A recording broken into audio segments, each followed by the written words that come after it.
50 বছৰীয়া এক বৰ্ণিল ইতিহাসৰ স্বৰ্ণিল গাথা।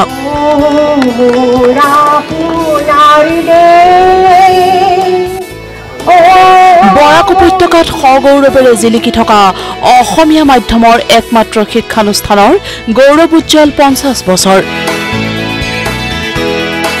দেশভক্তৰ তৰুণৰাম ফুকন উচ্চতৰ মাধ্যমিক বিদ্যালয়ৰ সোণালী জয়ন্তী অনুষ্ঠানত মুখ্যমন্ত্ৰী ডক্টৰ হিমন্ত বিশ্ব শৰ্মা।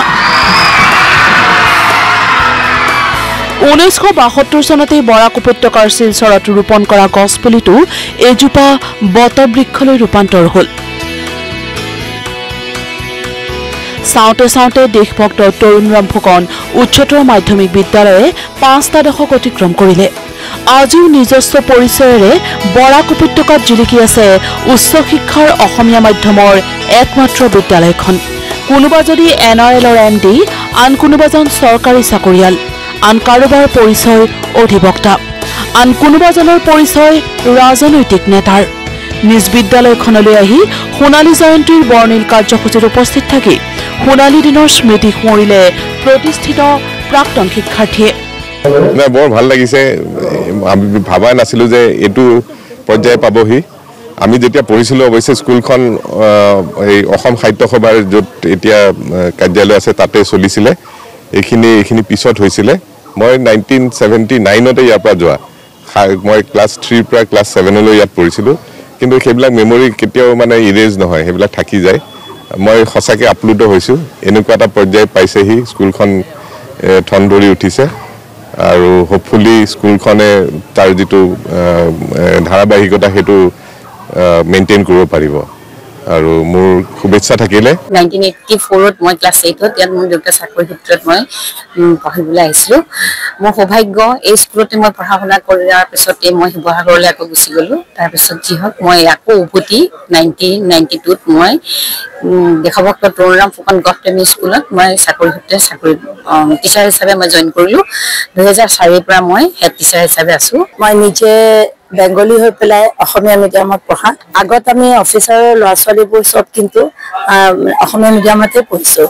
এইটো ডিফাৰেঞ্চ কেতিয়াও অহা নাছিল যে আমি বেংগলী আমি অসমীয়া নপঢ়িম নাছিল। এইখন স্কুলৰ পৰাই মই মেট্ৰিক পাছ কৰা আৰু এনেকুৱা এটা ভাল টিচিং পাই পেলাই আমি ডাঙৰ হৈছোঁ নহয় যে আমাৰ ফিউচাৰ লাইফত একো প্ৰব্লেমেই হোৱা নাই। মই ৰিলায়েন্স জিঅ'ত কাম কৰোঁ এজ এ জেনেৰেল মেনেজাৰ। মই এইখন স্কুলত মাত্ৰ 2 বছৰ পঢ়িছিলোঁ, 1983 আৰু 84, ক্লাছ 7 আৰু 8। 2 বছৰ পঢ়িছিলোঁ। মই চাব গ'লে মই এতিয়া মাষ্টাৰ ডিগ্ৰী কৰিছোঁ, গতিকে বহুত ইনষ্টিটিউশ্যনত পঢ়িছোঁ। কিন্তু এইখন স্কুলত 2 বছৰ পঢ়ি মই আহিব লগা হ'ল।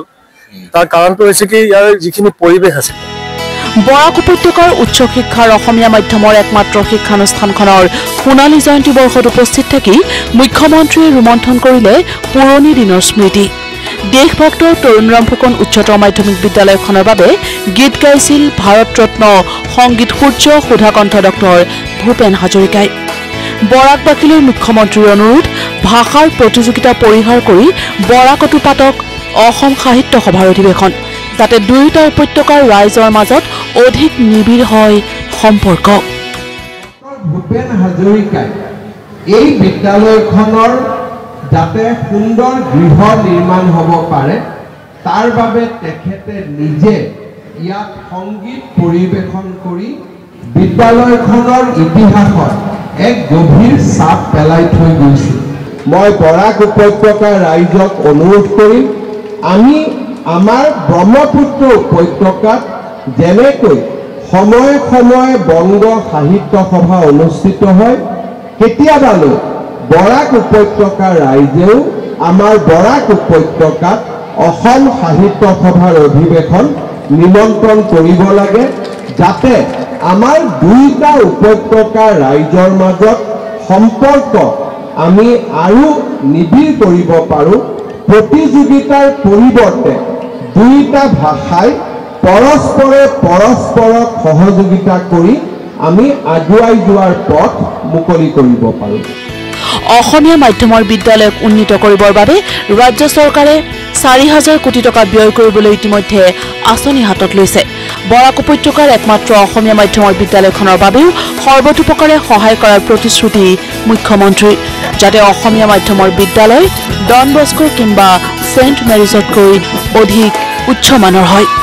অসমত আমি 500খন স্কুলত 4,000 কোটি টকা ব্যয় আমাৰ প্ৰত্যেকখন স্কুলত ডন বস্কো সেন্ট মেৰিজতকৈ ধুনীয়াকৈ সজাই পৰাই তোলাৰ কামত আমি নিজকে বতি কৰিছোঁ।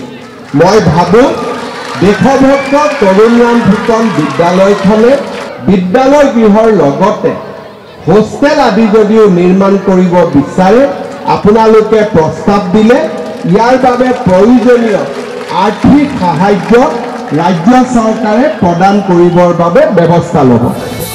বৰাক উপত্যকাৰ অসমীয়া মাধ্যমৰ একমাত্ৰ বিদ্যালয় দেশভক্ত তৰুণৰাম ফুকন উচ্চতৰ মাধ্যমিক বিদ্যালয়ত বৰ্তমান অধ্যয়নৰত শিক্ষাৰ্থীৰ সংখ্যা 120 গৰাকীৰো অধিক। আমি মেল মিটিং পাতি গাঁৱে গাঁৱে গৈছো তাৰ বাবে আমাৰ এতিয়া 75 জন পৰা বাঢ়ি 120 জন ষ্টুডেন্ট হৈছে। আমাৰ বিদ্যালয়ৰ পৰা শিক্ষা লাভ কৰি এই স্কুলৰ ছাত্ৰ ছাত্ৰীসকলে অসম তথা ভাৰতবৰ্ষৰ বিভিন্ন ঠাইত বিভিন্ন উচ্চ পদত আসীন হৈ আছে আৰু তেওঁলোকক লৈ তেওঁলোক হ'ল আমাৰ বিদ্যালয়ৰ গৰ্ব।